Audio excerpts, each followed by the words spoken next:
নিহারি খেতে যারা পছন্দ করেন কিন্তু দোকানের মতো তৈরি করতে পারেন না বলে বাসায় রান্না করা হয় না, আজকে আমাদের এই রান্না দেখলে সবাই পারবেন অনেক মজার নিহারি রান্না করতে। আসসালামু আলাইকুম, শুভেচ্ছা জানিয়ে সবাইকে শুরু করছি। আজকে উনুন ঘরে আমাদের রান্না গরুর পায়া দিয়ে নিহারি রান্না। এই নিহারি অঞ্চল ভেদে এক এক রকমের হয়, অনেকে অনেক নামে ডাকে। কেউ গরুর পায়ার নিহারি বলে, কেউ বা শুধু নিহারি বলে, বা কেউ খাট্টা নামেও ডাকে। যে যাই নামে ডাকুক, আমরা নিহারি নামেই জানি। আর এই নিহারি রান্না খুবই সহজ। নিহারি রান্না করতে গরুর পায়া তো অবশ্যই লাগবে। আজকের আমরা গরুর পায়াগুলোই নিয়েছি শুধু, কিন্তু অনেকে এর সাথে পর্দা জাতীয় মাংসগুলোও দেয় বা সলিড মাংস কিছুটা দেওয়া হয় এক্সট্রা, মানে স্বাদের জন্য। কিন্তু আমরা আজকে অন্য কিছুই ব্যবহার করছি না, শুধু এটারে একটা যেই স্বাদ ওইটার মানে গন্ধটা আসার জন্য আমরা শুধু পায়াগুলো নিয়েছি।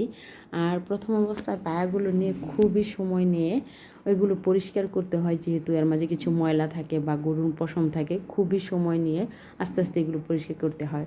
তো এটা বলার পরে আম্মু আমি দুজনে মিলেই গরুর পায়াগুলো প্রথমে পরিষ্কার করে হালকা গরম পানিতে একটা পাতিলে 1 ঘন্টা ডেকে রেখে দিয়েছি। ঠিক 1 ঘন্টা পরে আম্মু এই পানি থেকে ছেঁকে তুলে গরুর পায়াগুলো আলাদা একটা পাত্রে নিয়েছি, এটাতে মশলা মাখানোর জন্য।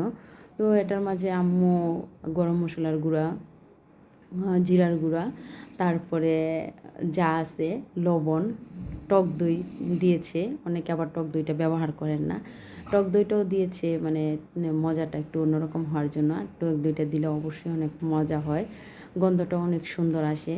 আর এর মাঝখানে গুঁড়া মশলা দেওয়ার পরেও আম্মু এর মাঝে আবার আস্তে আস্তে গুঁড়া মানে গোটা কয়েক মশলা দিয়েছে এর গন্ধটা আরও সুন্দর আসার জন্য।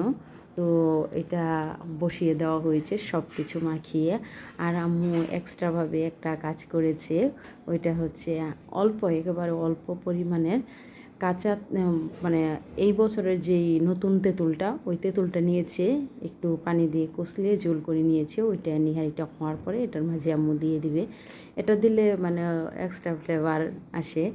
আর যখন নাকি একটু এটা ঘনত্ব হয়ে আসছে, এটার মাঝে আম্মু একটু টেস্টিং সল্ট দিয়েছে। আর এর মাঝে কর্নফ্লাওয়ার গুলিয়ে এটার মাঝে দিয়েছে, যেন এর ঝোলটা একটু ঘনত্ব আসে আর খুবই সুন্দর করে। যখন নাকি আমাদের রান্নাটা একেবারে লাস্ট পর্যায়ে, তখন আম্মু এটার মাঝে বলেছে পেঁয়াজ দিয়ে বাগার দিতে হবে। তো বেশি করে তেল দিয়ে পেঁয়াজগুলো একটু সময় নিয়ে ভেজে বাগারটা আসার পরে আম্মু এর মাঝে বাগারটা দিয়ে দিয়েছে।